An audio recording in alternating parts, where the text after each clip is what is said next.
All right, so the year's like 2011, maybe 2012. It's about 1 o'clock in the morning. I'm in the living room of my buddy's apartment, surrounded by empty pizza boxes and probably more than a few empty beer bottles. We're watching a version of Nosferatu on Netflix, and it's got this industrial score laid underneath it. And I realize something as I start to think about the reality of having to walk out to my car once the movie's over. Holy crap, I'm terrified. I mean, seriously, have you ever even seen Nosferatu? It's creepy on its own, but this score, this sort of like slowed down Nine Inch Nails sort of score, just took it to a whole new level. And what's even creepier to me is that to this day, almost 10 years later, I cannot find this version of the film anywhere. I can't find it. I did do a little Googling when I decided I was going to do this episode on vampires, and I found a version of the film that has an industrial score underneath, but the score ends before the movie does. There's about a 20-minute period of the movie where there's no score, and I distinctly remember there being a score throughout the entire film. I'm about 95% sure of it. I would be convinced that the movie didn't even exist at all if there weren't two other people who were there that night with me and swear that they also saw the same film. I think I was really just surprised. I was surprised to be afraid of a vampire movie because I'd never really been afraid of vampires. In fact, at this point, I thought they were pretty played out. I'd been watching Buffy the Vampire Slayer since I was 7 years old, and right around the time of us watching Nosferatu, the Twilight series was just wrapping up. I don't think I had ever truly been afraid of a vampire, and the glittery, pale Robert Pattinson version sort of solidified that for me. That was until the image of Nosferatu's silhouette burned itself into that special part of your brain where you keep all the things that kind of make your skin crawl. It was definitely time to put some distance between UFOs and wax sculptures in the alphabetically sorted Rolodex of my fears.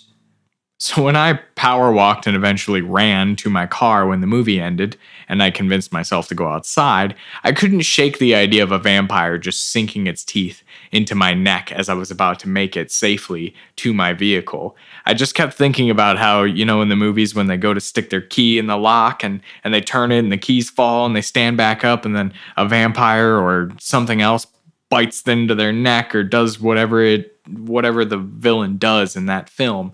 And that's all I could think about at the time. And even though I had keyless entry, all I could think was like something horrible is going to happen. There's going to be a vampire and I'm going to get bit and I'm going to become a member of the undead. And maybe it wasn't that extreme, but I was definitely moving quickly to my car because I was more scared of the dark than I had been in nights previous. So when I decided to do this podcast, I thought about a time where I was actually terrified of something I knew wasn't real. I tried hard to think about a time in my life, in my adult life, where a movie or a book or another piece of media just gave me the complete and total spooks. And this was it.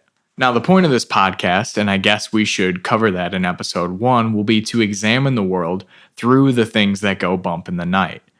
I've always been easily excited by the idea of monsters and ghouls and ghosts and killers waiting in the dark. And I've also always been really into history. So the main goal of Premium Spooks will be to look at the things that terrify us, to look at the things that we otherwise would like to leave in the dark and dissect them, look into the history of them, seek to understand them, and maybe even have a better understanding of ourselves. So without putting it off any further, where did the idea of vampire folklore start, and how has it evolved over the years to stay relevant to different cultures around the world? I'm Randy Ireland, and this is Premium Spooks, Vampire Edition.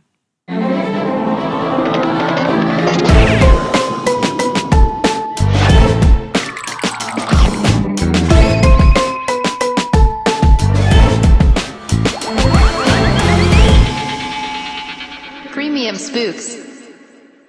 While it's difficult to nail down the exact origins of vampire lore, our research indicates that stories of vampires, or at least life force draining undead humans, were first told in European countries, with some stories dating back as far as ancient Greece. While we may not know exactly where the lore began, we know almost for certain how people came to believe in vampires. Looking at it through more of a modern lens, it's generally accepted that belief in vampires stems from a complete and total lack of understanding of how contagious diseases work. I understand that you can't exactly blame people in the 17th and 18th centuries for not knowing what we know today, but wouldn't it have been cool to be alive in a time period where, when you didn't know the answer to something, you just went with the most terrifying thing your brain could muster? Like, oh, half of your family has died of tuberculosis? Since I don't know what tuberculosis is, I'm assuming it must be one of your dead family members coming back in the middle of the night to feed on all of you. Good luck with that. The diseases that we know of today that were explained away as vampiric activity would be tuberculosis, porphyria, and rabies. With tuberculosis, the affected person would look as if they were wasting away, almost as if the life force was being literally sucked out of them. Some other symptoms of TB are weight loss and coughing up blood. Porphyria is defined by the Encyclopedia Britannica as any group of diseases characterized by the marked overproduction and excretion of porphyrins, or of one or another of their precursors. Now, it took me like 12 times to say that all the way through, and this definitely is not a science podcast, so I'm going to stop there. But the important part to note is that porphyria relates to vampires in that some of these specific diseases have symptoms associated with them, such as sensitivity to the sun that can cause burning pain, as well as fragile, thin, and pale skin. Sort of sounds a bit like a vampire, huh? And as far as rabies goes, it's been known to induce some aggressive behavior in people that can include biting, and has also been known to increase sensitivity to light and strong odors. Rabies can also cause insomnia, hallucinations, and a fear of water. All of these symptoms are common characteristics of vampires. The appearance of a drained life force and pale skin are commonly listed attributes. If you asked anybody off the street to describe what a vampire looked like to you, they would probably say pale skin, first thing, right? Toss insomnia and a sensitivity to light into the mix, and you've got a seemingly nocturnal pale fellow who's creeping everyone in your village out. Being sensitive to strong odors can be tied to the vampire trope of garlic as a weakness, as it has an extremely strong odor. A fear of water can be tied to the belief that a vampire cannot cross running water. And if you're anything like me, you find this fascinating. I know I've already made this point, but what a time to be alive. You've got a deadly illness that nobody can explain, so they just start making up whatever sounds good. Like, hey, George, you look like hell, man. Better go dig your Uncle Paul up and drive a stake through his heart, or you'll probably die. I mean, obviously, it's not their fault. You can't look at the past through the lens of today and expect them to understand all of what we know now with our extremely advanced technology. I'm sure people hundreds of years from now will look back on us and think about how hilariously stupid we were too. But this did happen. It was fairly commonplace, actually. If you had TB and you were seemingly wasting away in front of everyone, they would think that somebody in your family was a vampire who was rising in the night to feed on the surviving members of the family. The only way to stop them from doing this was to dig up the body and perform one of many different rituals they would do to stop a vampire from rising. What didn't help matters is that when you would dig up that family member, you could find a whole bunch of evidence to prove your point about vampires. The body would appear as if it were still alive in some way. If you know anything about decomposition, you know that a person's hair and nails seem to continue growing after death. This is not actually the case, but dehydration causes the skin to pull back and shrink, which to a bunch of people fired up and looking for evidence of a vampire would certainly indicate that the corpse is still alive in some way. In fact, the shrinking of skin actually makes wrinkles disappear as skin tightens up. This could actually lend credence to the idea that the vampire was draining the life force from the living. Depending on what state of decay the corpse was in when it was dug up, it could potentially have appeared as if it was aging backwards, sustained and rejuvenated by all of the lifeblood that it had been sucking at night. Can you imagine being dug up and then thinking like, wow, he looks pretty good, actually? Like, that seems like such a 17th and 18th century thing where you look better in death than you did before. And they're like, wow, Actually looking pretty good these days. A decomposing corpse will also experience a breakdown of tissue throughout the body. This includes the gums, which will recede and give the appearance of the person's teeth having grown after death. This is kind of where the idea of vampire fangs actually stems from. We haven't even gotten into purge fluid yet. This aptly and disgustingly named substance is caused from internal organs breaking down inside of the body. When this happens, the liquid can leak out of the nose and mouth of the corpse. The dark liquid can easily be mistaken for blood and serves as pretty damning evidence that your uncle is in fact a freaking vampire, man. He's been out of his coffin at night and he's been feasting on blood. He's so brazen about it, he doesn't even bother wiping his face off before getting back in the ground. The point of all of this is, when you're looking for evidence to prove a theory, you can easily make assumptions to prove what you want to be true, or even what you believe is true. Mix that with zero understanding of science in any way, shape, or form, and you've got the perfect recipe for monster lore. This is the stuff I love. This is what gets me out of bed in the morning. This is what gets my juices flowing. I love this. Now, let's say you're a 17th century commoner. You can't read, you've never been to school, and you're dying of TB. You just dug up Uncle Paul and his hair is grown, his nails are longer. He's got these long fang-like teeth that you don't remember him having before. His face is also bloodstained. Don't forget that. That's kind of an important point. I think at this point there's a 0% chance you're not putting a stake through his heart to try to stop him from coming alive again and continuing to drain your life force. Now, the wooden stake is interesting because at first it wasn't said to have been able to kill a vampire. Instead, the stake would be driven through the corpse and actually into the coffin as a means to hold the body down and prevent the vampire from rising in the night. If you couldn't find a wooden stake, you could use whatever you had available. Metal rods were used in place of stakes often. Whatever you could do to make sure the body was secured. Besides the stake, they would do other things to try and keep suspected vampires in the grave. In some cases, the corpse was just mutilated and put back in the coffin in pieces. In other cases, the vampire was buried face down so as to make it harder for them to find their way back to the surface. The latter is pretty laughable as a solution, honestly, but again, we're dealing with people who have the collective intelligence of a modern-day third-grade class.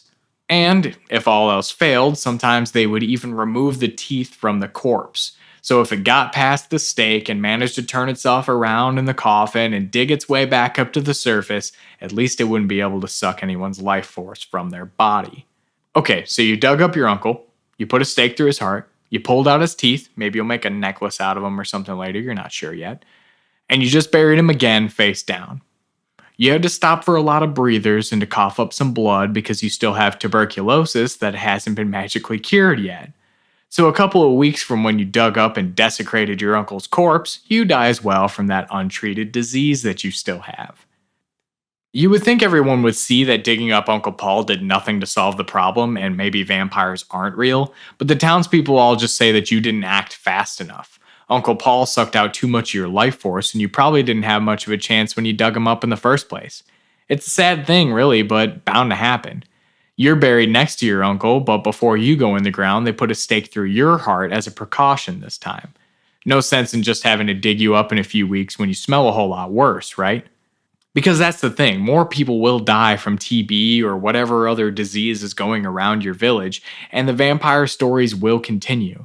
This is the perfect storm. It's a breeding ground for stories of creatures that go bump in the night. This is nightmare fuel, and personally, some of my favorite stuff on the planet. I'm sure if I were alive at the time, I wouldn't find all of this so fascinating and enjoyable, mainly because my family members would be dying of different diseases left and right. But here in the year 2019, where I'm about 95% sure there are no such thing as vampires, I can geek out on this a little bit. Let's take a quick break, and when we get back, we'll talk about the vampires we know today.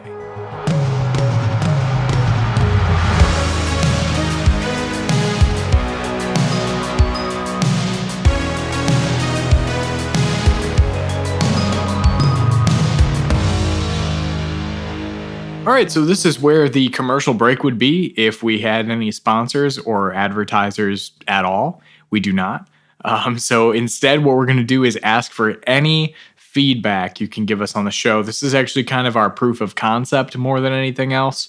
I'm sure if you're listening to this, you probably know me, or you know someone that does know me, and you're probably already aware of kind of what's going down here. But if you don't, I just ask that any feedback you could give us on the show, anything that you liked, what you didn't like, you could share with us. Don't be afraid to hurt our feelings. We have thick skin. We just want to know what worked for the show, what doesn't work for the show, and how we should go going forward. So if you could share that with us, that would be excellent. We have no commercials, no products to try to sell you at all during this commercial break. So let's just get right back into it.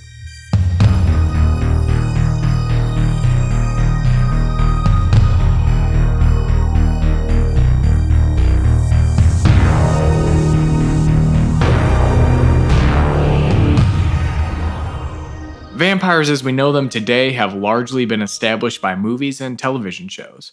But before any of that existed, people actually used to read books. The first vampire story published in English is believed to be John Polidori's The Vampire. That's spelled with a Y in place of the I, so you know it's old-timey. And it is old-timey because it was written in 1819.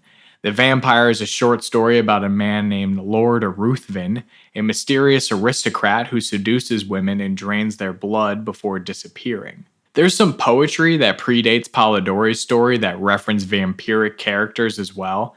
The Vampire and those works of poetry inspired works written for the stage, which in turn would inspire other stories like Varney the Vampire or The Feast of Blood. That's all one title. It's not Varney the Vampire or The Feast of Blood.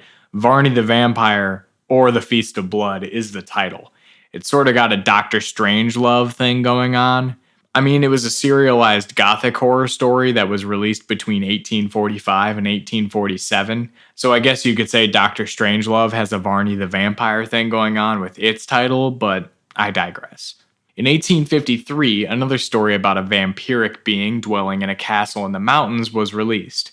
It was called A Mysterious Stranger and is noted in another significant book about a vampire in a castle as having been released in 1853, even though many say the book was not published until 1860. That other book, a sort of famous one you might have heard of, was written by a fellow with just an absolutely perfect name for writing vampire stories. Bram Stoker was the author of 5 novels before Dracula was released in 1897. The novel, in case you never read it in high school, was centered around Count Dracula, a vampire in a castle in Transylvania who's looking for a way to move to England and continue spreading the undead curse to new blood. I do recommend reading it if you have time. It's told in a series of documents instead of your normal narrative structure. There's diary entries, shipping cargo logs, letters, and newspaper articles, and all of them have a part in telling the story. It's a really cool way of doing it. Bram Stoker's Dracula was an immediate success. It became a bestseller that would live on as having established many details of vampire lore that endure to this day. This is probably where we should mention the New England vampire panic of 1892. We're going to gloss over it here a bit, but there's some really great stuff out there on it. I would definitely recommend looking into it a little bit. There's a great Stuff You Should Know podcast on it. That'll tell you everything you need to know. See, people still weren't all that understanding of infectious diseases, even around the turn of the 20th century. For the sake of context, the Salem witch trials happened in 1693. And when you think about the witch trials, you think about all the kooky, superstitious stuff they were doing back then because they didn't understand how the world around them worked. Fast forward a full 200 years and we're still doing it. We've gone from tying rocks to suspected witches and dumping them in the river to digging up family members and putting stakes through their hearts. The vampire panic of 1892 happened, much like every other vampire panic that's ever happened, because of a lack of understanding of infectious diseases.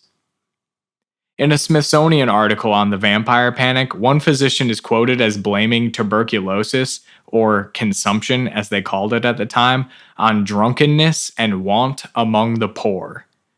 Think about that again. He's basically saying, it's because you're drunk and poor. That's why you keep dying. That's basically what the guy's getting at. You're drunk and you're poor, so you die a lot. For treatment, they had this really sophisticated system. Doctors would recommend drinking brown sugar dissolved in water and frequent horseback riding. I guess I could see the brown sugar water, but the horseback riding? I don't know, that's not so clear to me. Maybe that was meant to just shake all of the junk in your lungs loose. I don't know, but being an old timey doctor meant you could literally just make up whatever you wanted. The sad thing is, I could still see this happening today. Not with doctors, I think they have a pretty firm grasp on things from where I sit anyway, but I mean, I'm sure if you came down with TB next week, you would know some people who would recommend some snake oil, home remedy crap like essential oils and CrossFit, the modern day equivalent of sugar water and frequent horseback riding. Like lavender oil and 20 burpees a day is going to clear up your tuberculosis, no problem. Now I'm starting to get worked up against CrossFitters and people who sell essential oils. So let's get back to the vampire panic. In a nutshell, the New England vampire panic of 1892 occurred when the Brown family of Exeter, Rhode Island, suffered through 3 deaths in their family, all due to consumption. Edwin Brown, after his mother and 2 sisters passed away, was declining in health himself. That was when Edwin's father gave permission to the townspeople, joined by the local physician, to gather together and exhume the dead bodies of the Brown family women. Mercy Brown had only died 9 weeks prior to the exhumation, so she had not decomposed nearly as much as her mother and sister. And to the physician's credit, his skepticism of this folkloric process was well documented. He insisted that the level of decay Mercy's body had experienced was normal, and that the fresh blood found in her liver and heart was not evidence of the supernatural. The town, however, was not convinced. Mercy Brown's heart and liver were removed and cremated before she was reburied. The ashes from Mercy's internal organs were fed to Edwin as a remedy for his ailments. Surprisingly, it did nothing, and Edwin died 2 months later. The vampire panic made news locally before going nationwide and eventually international. The reason I bring up the New England vampire panic of 1892 is because many say that a newspaper article about the panic is what sparked the idea for Dracula in Bram Stoker's head. There was a clipping in an 1896 edition of the New York World on the vampire panic that was found in Bram Stoker's papers. Since Dracula was first published in 1897, many do not believe that Stoker would have been able to write the book in that short of time, while others believe aspects of the story are too similar to the actual events that took place to have not been directly influenced by them. Personally, I'm in the camp of people who think it may have influenced Stoker as he was writing his book, but given his history as a theater manager, Stoker was no stranger to vampire stories before the events that occurred in New England in 1892. There is most certainly other vampire literature that's worth mentioning that we're just leaving out, but we're going to take another quick break, and when we get back, we're going to talk about vampires in film and television.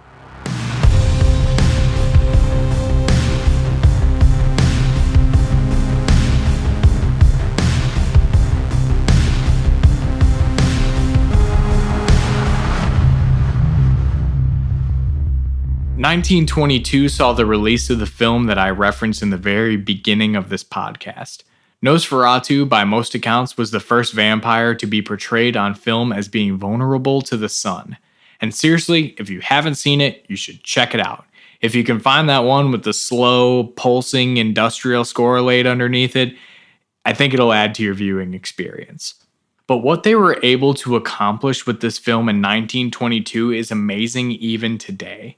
The practical effects are more hair-raising than basically any CGI effect I've ever seen on the big screen, and I'm fresh off a viewing of It Chapter 2 where I was seriously disappointed. I hated that movie, and it just goes to show that more CGI monsters doesn't exactly equate to more scares. Okay, I digress. I'm not going to talk any more crap about It Chapter 2. There's probably people out there who really liked it, and it's okay to be wrong. You can be wrong. I'm fine with that. Bela Lugosi's Dracula was released in 1931, and it was a smash hit. You can sort of track successful horror movies throughout the decades with what was going on in the world at that time. It's super interesting. I mean, think about it.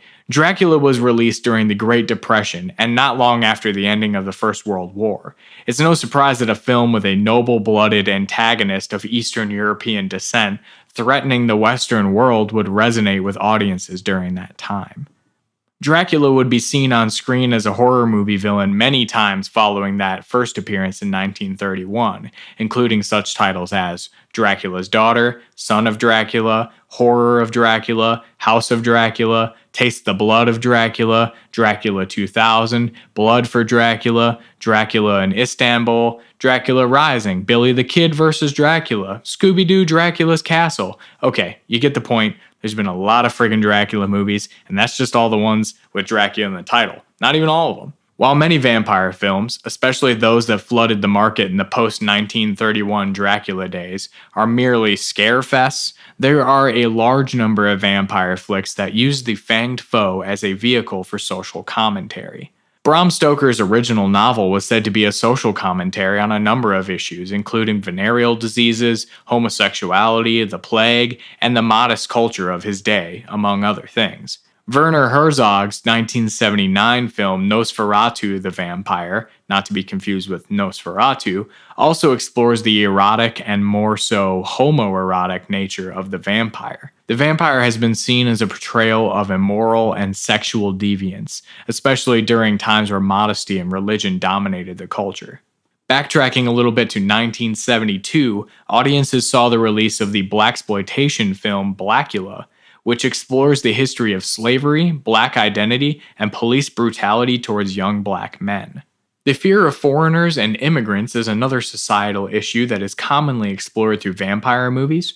1989's Vampire's Kiss depicts the majority of the vampires in the film as African American or Asian American. Television shows like Buffy the Vampire Slayer and True Blood have also used the vampire as a vehicle for social commentary. While Buffy fought a variety of monsters on the show during its 11-year run, vampires were often stand-ins for sexual predators, and were also used to explore themes of bigotry and racism. True Blood, a show I've admittedly never watched, attempted to tackle issues ranging from society's gradual acceptance of marginalized groups to xenophobia and even substance abuse. And there's plenty of other vampire films that use the character and its attributes to provide a social commentary. You don't have to agree with the commentary or even think they're making their point well. It's important to remember that. While early films see Dracula and other vampires as evil, animalistic antagonists, other films began to give audiences a more sympathetic look at vampires, depicting them with more human-like emotions. Interview with the Vampire, which was based off of Anne Rice's wildly popular 1976 novel, depicts Brad Pitt as the brooding anti-hero. And if you haven't seen Interview with the Vampire, you should definitely do that too. Right after this podcast, look for that movie and watch Nosferatu while you're at it. Let the Right One In is another great example of a movie with a vampire protagonist. The Swedish film focuses on the peculiar relationship between two children, one of whom is a vampire. Let the Right One In is another great example of a movie with a vampire protagonist. This Swedish film focuses on the peculiar relationship between two children, one of whom is a vampire. Add this one to the must-watch list as well if you haven't already. You can watch the American remake. It's called Let Me In if you don't like subtitles. It's okay to not like subtitles. Maybe someday you'll be an adult like the rest of us and you can watch a movie where you have to read a little. You got time. Everyone grows up. This leads me to a guilty pleasure film franchise of mine, and now we're going to kind of navigate into vampire movies that are more fun than anything else. I don't really care if you hate me for it or not, but the Blade series rocks. It's a ton of fun. You don't have to think about it too much. I've never read the Marvel comics, but the movies are a good time. You definitely get what you pay for. Blade, for all of those who have not seen the films, is a half man, half vampire. He's kind of an anti-hero with all the strengths of a vampire and none of their weaknesses. That's unless you count bloodthirst as a negative. Blade definitely follows more of a superhero action movie narrative, where the vampires are more or less easy to kill with the right weapons. Blade has a really high body count in these movies. Not that you really see them as the vampires turn into dust when they're killed, but the vampires seem a little weak in comparison to other films like 30 Days of Night, where the vampires are dreadfully powerful. 30 Days of Night isn't the best vampire movie out there, but the concept alone is worth the watch. A small Alaskan town is terrorized by a group of vampires during a polar night that lasts 30 days. I remember feeling a sense of dread as I watched this movie. Like the vampires were just too strong to overcome, and there was no relief on its way. Again, as somebody who had been watching Buffy stake vampires on a weekly basis since his childhood, this hadn't happened to me much. I grew up pretending to kill vampires in my backyard with a stick I shaved down to a point. From Dusk Till Dawn is another fun vampire movie with a cool concept. The movie is like a shrine to grindhouse films. The first half of the film is a pretty disturbing crime drama, and if you've seen it, you kind of know what I'm talking about. But the second half is a total vampire movie, with the main characters accidentally ending up at a strip club in the desert that also just so happens to be a vampire haven. It's a great example of a film can be one thing and then another. And I wish more horror movies specifically did this, actually. I love the kind of concepts in horror that put people in situations that they have to fight their way out of.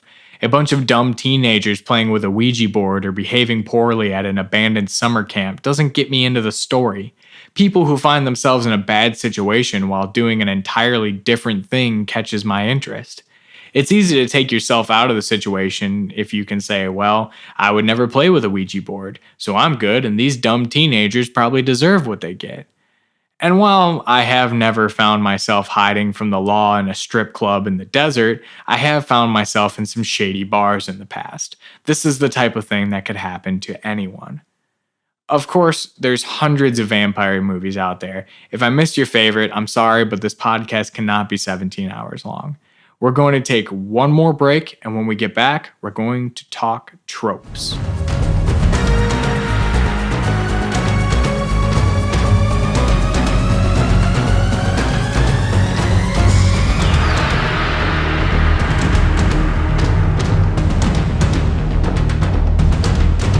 All right, we're back. Let's talk tropes.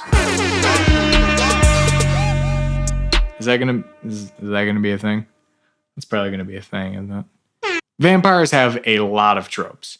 There's a ton of abilities and weaknesses and all sorts of stuff, so we're just going to jump into it. We touched on a few of them already, but we'll gloss over those ones again. Vampires can be killed with wooden stakes to the heart. Obviously, we covered where this stems from earlier in the podcast. Originally, the stake was a way to keep the body in the ground so it could not rise again to feast on the living. The stake, over time, became a way to kill a flesh and blood vampire. You can also kill a vampire by burning it or beheading it. I've also seen silver, because of its purity, have the ability to kill a vampire. I always thought silver was just for werewolves, but hey, if you can kill a vampire with your grandma's silver flatware set, that's cool. Vampires can be warded off with garlic. This one is a little tricky to nail down, but big thanks to vampires.com, yeah, that's a real website, where I actually found quite a bit of the content for this podcast for putting it together so concisely. You can kind of date the use of garlic as protection from supernatural evils to ancient Egypt, where it kind of spread over time. In Slavic countries where vampire stories are said to have originated, garlic was used as protection against demons and those who practiced magic like witches and sorcerers.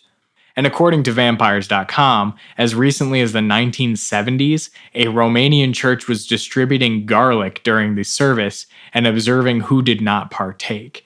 Now, I don't know if they were just trying to see if somebody in the crowd was bad news or a vampire specifically, but either way, that happened in the 1970s. Vampires cannot see their reflection. Garlic was hard to nail down, but this was worse. Truthfully, I can't find a reason that satisfies me. Some say it's because mirrors used to be made with polished silver, and silver is a pure metal. Anything pure is apparently abhorrent to supernatural creatures. I don't know. Others say it's because vampires do not have souls, and mirrors reflect the soul. This one is weak because you can see the reflection of every inanimate object in your house that presumably doesn't have a soul either. I think maybe the best one is the idea that vampires are transparent and therefore light just passes through them and cannot be reflected to the mirror. I mean, I guess that makes sense, but what about their clothes? Nothing addresses the fact that the vampire is wearing clothing that would appear in the mirror no matter what. If you can chalk the whole thing up just to spooky magic, does it also extend to what the vampire is wearing? If so, why?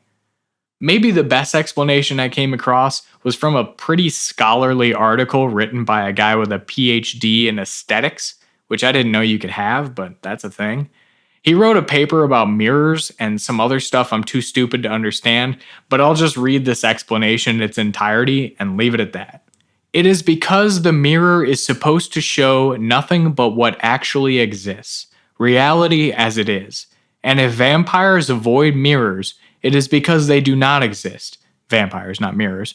It is because the specular reflection, servile reproduction of reality, throws them in the face the tangible proof of their non existence. So chew on that. Vampires cannot cross running water. From what I could find, this vampire trope isn't very common anymore, but when you do see it, the best explanation is likely due to the purity of running water.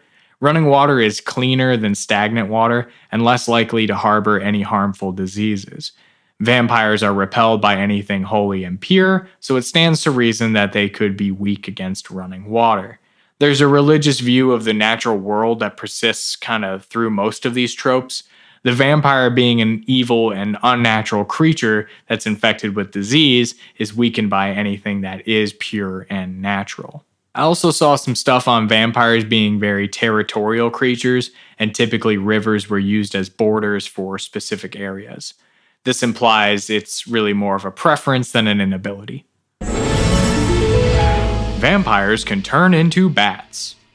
Some of this dates back to Bram Stoker, but the idea that vampires could turn into bats was around before Dracula was released.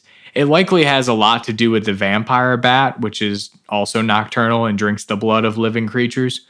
Demons were also depicted as having the wings of a bat instead of those cool bird-like ones that the angels have. This could also have had some influence on vampires as they were seen as demonic creatures as well. Vampires have to be invited into your home. This one was hard to nail down, but the general consensus I see most come upon is the idea that the vampire is a foreigner, a person from another land who threatens your way of life. Keeping strangers out of your home can be a direct metaphor for keeping foreigners out of your country. We did cover before that vampires were often used in social commentary as a way to depict fear of immigrants and immigration. The idea that a vampire needed to be invited into your home was likely developed by people who wanted to sleep better at night, knowing a vampire could not come into their home uninvited. Vampires can be killed or weakened by exposure to the sun. There is actually no evidence that vampires even have an aversion to the sun in folklore whatsoever. Not a single folkloric tale has vampires negatively affected by the sun in any way. Even in the earliest vampire writings, the bloodsuckers would walk around in the daylight hours, the same as everyone else. Even Dracula could be out and about during the day, though he didn't seem to be a big fan of it. Nosferatu is the first fictional work that depicts vampires as weak to the sun. When Nosferatu is killed by the light of the morning, there's this sort of relief that washes over the audience. Light comes and washes away your nightmares. The things that go bump in the night do not exist during the day. Light is a weapon to fight darkness. It's the equivalent of leaving your hall light on while you sleep. Total darkness harbors and fosters a fear of the unknown, while light reveals the world to us in a way that we understand it. This weakness for vampires seems to exist solely because it makes us feel good. There's an absolute ton of vampire tropes. The ones I listed I think are just the most prevalent. We'd be here for the next 4 hours talking tropes if we listed every single one, and honestly my search history is already botched. So I think that's going to do it for vampires. There's only one other thing that I found that may be of some interest to you. There are people on social media that self-identify as vampires. In my research, I came across an article about 4 self-identifying vampires and their beauty routines. So, do with that information what you will. I don't have anything nice to say about that, so I just won't say anything at all. You can research that yourself if you feel so inclined. If you want to know more about the early history of vampires, you should check out some articles I will link in the description. If you want to know more about vampires just in general, check out vampires.com. I got a lot of good stuff from them for this podcast. Until next time, my name is Randy Ireland, and this has been Premium Spooks.